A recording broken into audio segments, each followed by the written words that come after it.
वालेकुम, मेरा नाम है रमशा इकबाल और आज हम लोग चैप्टर नंबर 3 द सेल का लेक्चर नंबर 10 स्टार्ट करने वाले हैं। और हम लोगों ने जब ये वाला टॉपिक स्टार्ट किया था, जो कि मेन टॉपिक था, वो था स्ट्रक्चर या फिर हम लोग फंक्शनिंग देखते हैं सेल की ऑर्गेनेलीज की।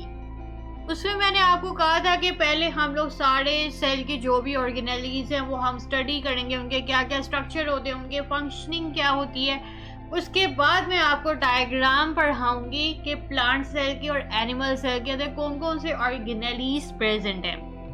तो स्टार्ट करते हैं। सबसे पहले आता है प्लांट सेल। अब क्योंकि मैं एंड पे इसलिए डायग्राम पढ़ाती हूँ क्योंकि बाद में जो है बच्चों को सारी समझ आ जाती है कि जो है वो हर ऑर्गेनेली का क्या क्या काम है, तो वो इस तरह से वो ज़्यादा अच्छे तरीके से अंडरस्टैंड करते हैं। अगर मैं आपको डायरेक्ट डायग्राम ही पढ़ा देती कि ये सारे ऑर्गेनेलीज हैं, तो आप लोग को समझ में ही नहीं आनी थी हर ऑर्गेनेली का क्या काम है, किस तरह का उनका स्ट्रक्चर होता है। ठीक है, तो अच्छा स्टार्ट करते हैं। सबसे पहले ये आता है हमारे पास प्लांट सेल है। प्लांट सेल में क्या है, सबसे बाहर वाली लेयर आपको पता है सेल वॉल होती है। सेल वॉल होती है सिर्फ प्लांट सेल्स में, एनिमल सेल्स के अंदर सेल वॉल प्रेजेंट नहीं होती। ठीक है, ये अब आपको पता है। अच्छा, इसके अंदर वाली सेल वॉल में एक पोर भी होता है जिसे हम लोग प्लाज्मोडेस्माटा कहते हैं। सेल वॉल के अंदर वाली जो लेयर होती है वो होती है सेल मेम्ब्रेन। अच्छा, मैं अब आपको ये हर ऑर्गेनेली डिटेल में नहीं पढ़ा रही क्योंकि ये ऑलरेडी सारे ऑर्गेनेलीज आप लोग स्टडी कर चुके हैं। ठीक है, तो सिर्फ मैं अब आपको ये डायग्राम के अंदर बता रही हूँ कि कौन सा ऑर्गेनेली कहाँ पे और किस तरह का इनका स्ट्रक्चर होता है। अच्छा, सेल वॉल के अंदर आती है हमारे पास ये जो अंदर वाली लेयर आती है, ये है सेल मेम्ब्रेन। ठीक है, जिसे प्लाज्मा मेम्ब्रेन भी कहते हैं, जो कि सेमी परमिएबल मेम्ब्रेन के तौर पे एक्ट करती है। वो इसलिए कि उसने क्या करना होता है, मटेरियल्स को अपने लिहाज से अंदर इनगल्फ करना होता है या बाहर की तरफ भेजना होता है, तो इसलिए इसको सेमी परमिएबल मेम्ब्रेन कहते हैं। अच्छा, उसके बाद प्लांट सेल की बात हो रही है क्योंकि प्लांट सेल की है, तो ये आपको पता है कि फोटोसिंथेसिस भी करते हैं। तो ये वाला जो स्ट्रक्चर है, इसके अंदर क्लोरोप्लास्ट आते हैं। इनके अंदर क्या होता है कि वो इन्होंने फोटोसिंथेसिस करनी होती है। क्लोरोप्लास्ट का स्ट्रक्चर आप ऑलरेडी पढ़ चुके हैं। इनके अंदर ग्रैनम होते हैं, किस तरह से इनके अंदर फोटोसिंथेटिक पिगमेंट्स होते हैं जिन्होंने फोटोसिंथेसिस करनी होती है। अच्छा, उसके बाद आता है हमारे पास ये स्ट्रक्चर आता है माइटोकॉन्ड्रिया का। माइटोकॉन्ड्रिया आपको पता है powerhouse of the cell इसे कहते हैं। वो क्योंकि इसने एनर्जी को जनरेट करना होता है। ठीक है, उसके बाद आता है ये हमारे पास है जो अंदर वाला जेली लाइक स्ट्रक्चर जितना भी होता है ना, ये सेल मेम्ब्रेन के अंदर, जिसके अंदर ये सारे ऑर्गेनेलीज प्रेजेंट है। ये जो जेली लाइक स्ट्रक्चर है, जो फ्लूइड लाइक स्ट्रक्चर है, इसे हम लोग क्या कहते हैं, साइटोप्लाज्म कहते हैं, जिसके अंदर ये सारी ऑर्गेनेलीज प्रेजेंट है। अच्छा, अब हम बात करते हैं ये जो लार्ज सा स्ट्रक्चर इसके अंदर प्रेजेंट है, ये है वैक्यूल।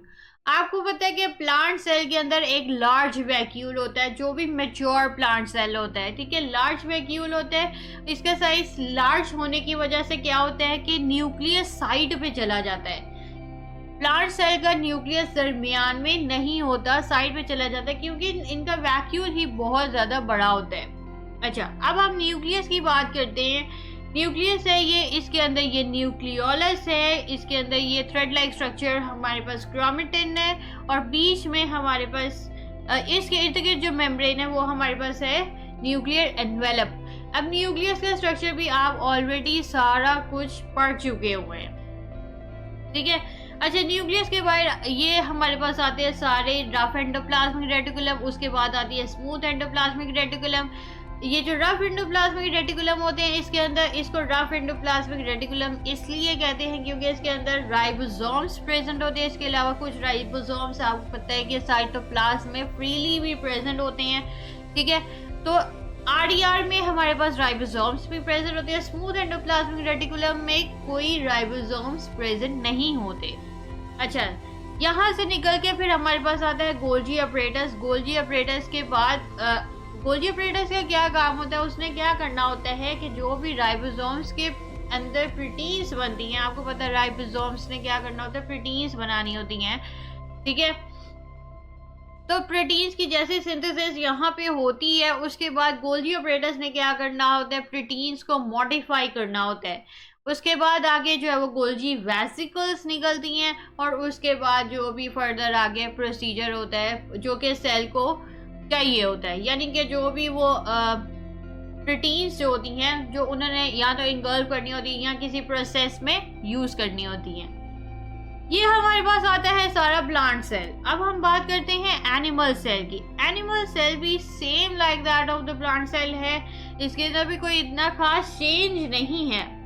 अब यहाँ पे बात करते हैं एनिमल सेल की, तो ये बाहर वाली जो है वो एक ही लेयर होती है एनिमल सेल में, जिसे हम लोग सेल मेम्ब्रेन कहते हैं, यानी कि इसके अंदर सेल वॉल प्रेजेंट नहीं होती। अच्छा, अब यहाँ पे दरमियान में यहाँ पे एनिमल सेल के दरमियान में ही होता है न्यूक्लियस। उसके अंदर वही सारे स्ट्रक्चर, न्यूक्लियोलस होगा, क्रोमेटिन होगा, बाहर रफ एंडोप्लाज्मिक रेटिकुलम आएगा जिसके अंदर राइबोसोम्स होते हैं। फिर उसके बाद स्मूथ एंडोप्लाज्मिक रेटिकुलम आएगा, उसके बाद गोल्जी अपरेटस आएगा, प्रोटीन्स की मॉडिफिकेशन हो जाएगी। उसके बाद ये लाइसोसोम्स आ जाते हैं। ये आपको पता है कि डाइजेस्टिव एंजाइम्स इनके अंदर प्रेजेंट होते हैं। फूड वैक्यूल को इन्होंने जो है वो इन्वॉल्व करना, उसके साथ जाके अटैच होते हैं और फूड की ब्रेक डाउन करते हैं। ठीक है, ये लाइसोसोम्स का काम होता है। उसके अलावा यहाँ पे वैक्यूल्स एनिमल सेल के अंदर भी प्रेजेंट होते हैं, लेकिन ये छोटे छोटे होते हैं, बहुत ज़्यादा बड़ा साइज नहीं होता जिस तरह से प्लांट सेल के अंदर होता है। ठीक है, इसके अलावा यहाँ पे आता है ये हमारे पास माइटोकॉन्ड्रिया है जो कि powerhouse of the cell है, और राइबोसोम्स प्रेजेंट जो कि फ्रीली भी प्रेजेंट है।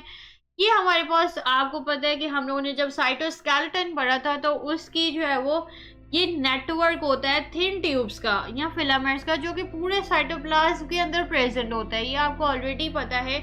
इसमें हमारे पास इंटरमीडिएट फिलामेंट्स आती हैं, इसमें माइक्रोट्यूबुल्स आती हैं, माइक्रोफिलामेंट्स आती हैं। माइक्रोट्यूबुल्स का क्या काम था, उसने स्पिंडल फाइबर्स बनाने होते हैं। ठीक है, ये जो माइक्रोट्यूबुल होता है इसने क्या करना होता है, स्पिंडल फाइबर्स बनाने होते हैं। इंटरमीडिएट फिलामेंट आपको पता है कि इसने एंकर करना होता है, न्यूक्लियस को अपनी पोजीशन में रखना होता है, एंकरिंग का इसका काम होता है। ठीक है, उसके अलावा माइक्रोफिलामेंट आता है। माइक्रोफिलामेंट का भी यही काम है कि उसने सेल की मूवमेंट में हेल्प आउट करना होता है। ठीक है, तो ये आप लोग डिटेल में सारा कुछ पढ़ चुके हुए हैं, इनकी सारी फंक्शनिंग आप पढ़ चुके हैं, तो बहुत ही ईजी है। अब आपको ये सारे स्ट्रक्चर समझ आ गए होंगे क्योंकि ये ऑलरेडी अब आप पढ़ चुके हुए थे। अगर मैं आपको पहले पढ़ा देती तो आपको समझ में नहीं आना था। तो अब मैं आपको ये दोनों डायग्राम्स बुक से भी करवा देती हूँ। यहाँ से आज हम लोगों ने स्टार्ट किया। ये हमारे पास आती है सारी डायग्राम प्लांट सेल की। ये मैं सारे स्ट्रक्चर्स आपको पढ़ा चुकी हूँ। ठीक है, ये थोड़ी सी इन्होंने कॉम्प्लेक्स डायग्राम बनाई हुई है। आपने जो है वो सिंपल से डायग्राम बनानी है जिस तरह से मैंने बनाई है, तो भी आपको पूरे नंबर ही मिलेंगे। ठीक है, इसी तरह ये एनिमल सेल है। एनिमल सेल के भी मैं आपके सारे स्ट्रक्चर्स आपको पढ़ा चुकी हूँ। ठीक है, अगर किसी चीज़ की समझ नहीं आएगी तो आप नीचे कमेंट्स में पूछ सकते हैं। अगर किसी स्ट्रक्चर की समझ नहीं आई, किसी ऑर्गेनेली की समझ नहीं आई, तो आप नीचे कमेंट्स में पूछ सकते हैं। ठीक है, अगर आपको वीडियो पसंद आई है तो लाइक करें, शेयर करें, सब्सक्राइब करें। लिंक आपको नोट्स का डिस्क्रिप्शन में मिल जाएगा। साथ में एक और लिंक दिया हुआ है जो कि फुल बुक का है। अगर आप वहां से स्टडी करना है तो करना चाहते हैं तो आप वहां से भी कर सकते हैं। ठीक है, तो आज के लिए इतना ही। अल्लाह हाफिज।